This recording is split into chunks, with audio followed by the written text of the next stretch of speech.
就要来讲塞车。 骑车若拄着救护车，一定爱让路。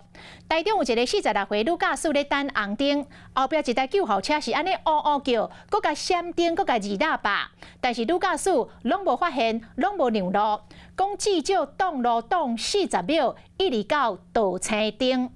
警方认定已经违规，甲约谈到案。伊讲吼，因为伊的车隔音的效果真好，所以无听到后壁有救护车。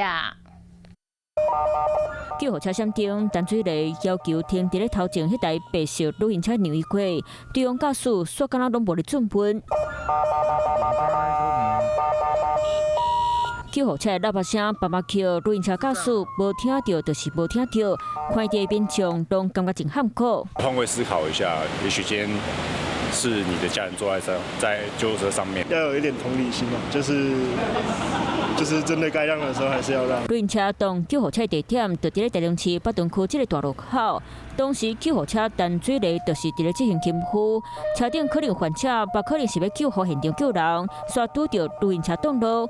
影片公开，警察调路口监视器含救护车的行车记录器，发现旅行车挡路上少挡40秒时间。救护车鸣笛示意让道，数十秒均未礼让直至绿灯起步后，救护车才由后方超车通过。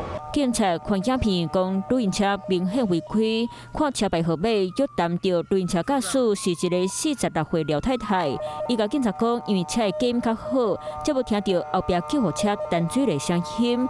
伊因为影响到当地进行勤务的救护车，所以会该罚3600。